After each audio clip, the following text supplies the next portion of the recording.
मुझे बड़ी पीड़ा हुई और तकलीफ़ हुई कि इस क्षेत्र के लोगों को जो समस्याएं सरकार से जुड़े हुए लोगों को और सरकार को करनी चाहिए थी, उस और यहाँ ध्यान नहीं दिया गया।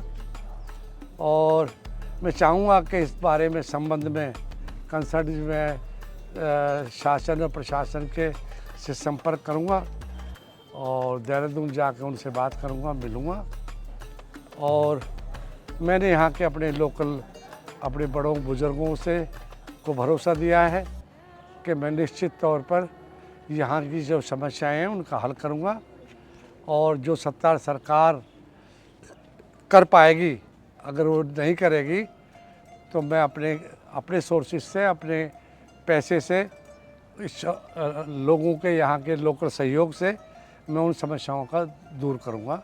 इसलिए मैं दौरा करके अब देहरादून जाऊँगा और फिर इस पर कल शाम तक मैं तय हो जाएगा कि कब से काम शुरू करने के लिए मैंने अपने बुज़ुर्गों को और अपने क्षेत्र के मौजूद जो लोग हैं, पंच, सरपंच, प्रधान, उन सबको कह दिया है कि वो सब रेडी हैं, तैयार हैं कि उन समस्याओं को सबको मैंने खुद स्वयं देखा है और समस्याओं का हल ढूंढ लिया है हमने और उसका हल निकालेंगे।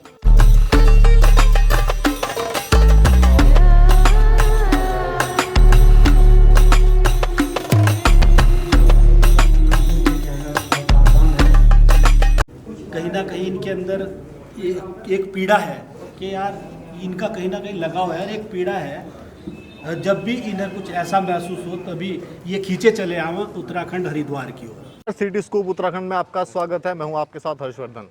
इस बार बाढ़ के कहर ने सबको परेशान किया है, खासतौर पर जिला हरिद्वार की अगर हम बात करें तो लक्सर क्षेत्र बाढ़ प्रभावित क्षेत्र है और यहां पर किसानों को इस बार भारी संख्या में काफ़ी नुकसान हुआ है। तो इसी को देखते हुए अवतार सिंह भड़ाना जी, जो कि 4 बार के सांसद रहे हैं, पूर्व विधायक रहे हैं, बाढ़ प्रभावित क्षेत्र में आज इन्होंने दौरा किया।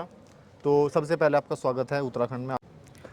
तो आज आप क्षेत्र का मुआयना कर रहे हैं, क्या कुछ देखा आपने, क्या कुछ जाना? देखिए, हमेशा ही मेरा देवभूमि से और गंगा माँ का आशीर्वाद मुझ पर रहा है और इस क्षेत्र के मेरे जो पिता समान लोग खड़े हैं, इनकी मुझ पर आशीर्वाद है और इन्हीं की कृपा से मैं इस क्षेत्र में जब भी आया हूँ तो मुझे ये सब लोग गले से लगाते हैं। अपने मेरे लिए माता पिता की तरह हैं, ये मुझे बच्चों की तरह प्यार करते हैं, गले से लगाते हैं। तो मैं इनके सम्मान और इज़्ज़त भाव को सदैव ऊंचा करने के लिए प्रयास करता हूँ। आज मैं इस क्षेत्र में आया और मैंने जानकारी की और दौरा किया। काफ़ी नुकसान हुआ यहाँ के लोगों को, रास्ते से बचे, काफ़ी नुकसान होने के बाद तो मैंने फिर यहाँ से इन सब लोगों की समस्याओं का हल देखा। एमपी साहब, अभी कुछ दिन पहले माननीय मुख्यमंत्री जी ने यहाँ दौरा किया, आप भी आज लोगों की समस्याएं सुन रहे हैं, तो क्या संतुष्ट थे वो माननीय मुख्यमंत्री जी के दौरे से या कुछ? देखिए, वो कोई राजनीति हो जाती है, मैं उस तरह की कोई राजनीति में कम करता हूँ और मुझे चाहिए कि लोगों का जो दुख दर्द है वो दूर हो। और पहली बात होती है कि सत्ता सरकार करे और अगर किसी तरह वैसे वो नहीं करते हैं, जैसे बहुत से लोगों ने कहा कि साहब सरकार हमारी अनदेखी कर रही है, हरिद्वार ज़िले की ही अनदेखी हो रही है, यहाँ के लोगों का डीजी जैसे लोगों का, बड़े बड़े अधिकारी जैसे लोगों को जिनको हमारी बात सुननी चाहिए, उनकी सत्ता सरकार में कुछ नहीं है, तो अनदेखी महसूस कर रहे थे और दुखी थे। हमने उनको भरोसा दिया है कि जल्दी हम प्रयास करेंगे आपको। भड़ाना जी, पहला अवसर नहीं है, इससे पहले भी चमोली की आपदा चाहे हो चाहे उत्तरकाशी की हो, निजी स्तर से आपने पूरी कोशिश किया मदद करने की, लेकिन जब आप हरिद्वार ज़िले में आते हैं, ख़ास तौर पर लक्सर क्षेत्र में, तो कई राजनीतिक चर्चाएं जरूर चलती हैं साथ साथ। तो क्यों ऐसा? आप सोच लीजिए, चमोली वाली जो घटना है उसमें मैं कह सकता हूँ कि जब मैंने उस बात को उठाया, ताकत से लगाया और गुरु महाराज जो हमारे शंकराचार्य जी मौजूद थे, उनने सारा आशीर्वाद दिया यहाँ के मुख्यमंत्री को सीट से हटना पड़ा, उस टाइम जो मुख्यमंत्री थे। और दूसरी घटना पे, जो दूसरी घटना थी उस पर दूसरे चीफ मिनिस्टर थे। हाँ, और आज धामी जी हैं। तो मैं कुछ राजनीति न करके यहाँ के इलाके के लोगों का भलाई चाहता हूँ और उनका विकास करने के लिए प्रयास करूँगा। और मैं उम्मीद करता हूँ कि यहाँ से जल्दी ही हम वहाँ विकास कार्यों को आगे शुरू करने का काम करेंगे।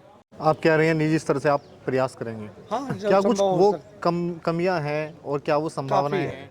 काफ़ी हद तक अनदेखी हुई है, हरिद्वार में पूरे में अनदेखी है। और हरिद्वार का जो भी यहाँ की समस्याएं हैं उनका हल देख रहे हैं, समाधान देख रहे हैं। क्या आप मानते हैं कि हरिद्वार के साथ ठीक है, आप बोल रहे हैं कि अनदेखी हुई है? हाँ, क्या ये मैं हमें कह सकता हूँ दावे से। जी राजनीतिक तौर पे नहीं कहना चाहता मैं कि ये राजनीति करें, लेकिन हरिद्वार की मैंने पिछले 25 वर्षों में इतनी अनदेखी कभी नहीं देखी है, सुनी हरिद्वार को कि देखी जितनी अब है। क्या एक मजबूत लीडरशिप की कमी आप देख रहे हैं? निश्चित तौर पे कह सकता हूँ कि यहाँ एक मजबूत लीडरशिप होनी चाहिए। सरकार किसी की भी हो, सत्ता किसी की हो, लेकिन वहाँ आम जनता की जो अनदेखी है, उनके साथ जुल्म और अन्याय, विकास की गति रोक गई है। तो ऐसे में सरकार को एक मजबूत नेतृत्व देना चाहिए। जी, इससे पहले भी बढ़ाना जी आप आए, मैं अंतिम प्रश्नों पर आता हूँ। आपने जन्मदिवस आपने यहाँ मनाया, उस दौरान भी आप लोगों की मदद करते कहीं अवसर पर आप दिखाई दिए, अभी भी आप लगातार मदद कर रहे हैं। हरिद्वार के लिए आपका ये प्रेम, ये चिंता, ये इतनी विशेष क्यों है? बस ये देवभूमि में और ख़ासकर जब भी जो घटनाएं घटी, या तो हमारे जितने ऋषि देव महाराज हैं, शंकराचार्य जी हैं, इन सभी साधु संतों के लिए जो कृपा है मुझ पर बहुत है। मेरा यहाँ से अटैचमेंट है, मेरा लगाव है माँ गंगा की। स्पेशली जब भी कोई बात घटना होती है तो मुझे भेजते हैं, मुझे बुलाया जाता है, और मैं यहाँ से जो भी कोशिश होती है उससे मुझे कामयाबी मिलती है। और उसके बाद अब देख लीजिए जितनी घटना के बारे में सब आप जानते ही हैं। मैं गंगा माँ से यही प्रार्थना करूँगा कि आज मैं जिस समस्या को और जिन लोगों की समस्याओं का हल करने आया हूँ उसमें मुझे कामयाबी दे और इस क्षेत्र का विकास हो और इनका दुख दर्द दूर हो। जी, आपसे एक प्रश्न और मैं लूँगा कि अभी आप जितने भी यहाँ क्षेत्र में घूमे और आप समस्याएं देख रहे हैं, तो क्या आपको लगता है कि हाँ, इस क्षेत्र में खासतौर पर लक्सर विधानसभा में लीडरशिप होनी चाहिए मजबूत, जो यहाँ का निवारण कर सके? क्योंकि मुख्यमंत्री भी शायद काम उतने अच्छे नहीं करा पा रहे हैं, क्योंकि यहाँ से कोई उस तरह की प्रस्ताव नहीं है। मैं कहता हूँ यहाँ तो कुछ बचा ही नहीं है कहने के लिए, और किसी को गाली देने के लिए कोई गाली नहीं बची। इतना कुछ खराब हो चुका है यहाँ। अब उसके लिए तो फिर लड़ाई लड़ने का रास्ता होता है राजनीति में। कैसे लड़ी जाएगी लड़ाई? क्या वो लड़ी जाएगी? अब आंदोलन होंगे, पब्लिक के हमारे पास तो एक ही रास्ता बचता है, जब सरकार लोगों की नहीं सुनती है, फिर जनता सड़क पे आती है, खड़ा होती है, आंदोलन करती है और फिर अपनी समस्याओं का हल करवाने के लिए उनमें कामयाबी मिलती है। आपका क्या योगदान रहेगा आने वाले समय में? क्योंकि मैं निश्चित ही इस हफ्ते 10 दिन में या तो हरिद्वार ज़िले की सुनाई हो जाएगी और इस फ्लड एरिया में कहूँ ये बाढ़ प्रभावित जो क्षेत्र है उस पर जल्दी में इसके बारे में कोई न कोई समस्या हल शुरू हो जाएगा, ऐसी मेरी कोशिश है। अभी तक तो होता है, माँ गंगा की कृपा होगी, मैं प्रयास करूँगा।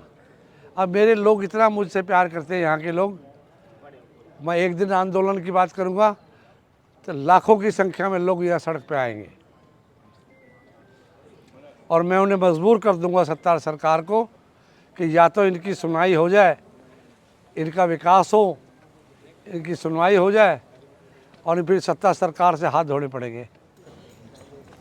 ठीक है पठाना जी, आपका धन्यवाद और उम्मीद करते हैं कि जो प्रयास आप करेंगे उसमें सफल आप हों और क्षेत्र को लाभ मिले। बहुत बहुत धन्यवाद। ठीक है। और अपनी मांग पूरी करने के लिए सब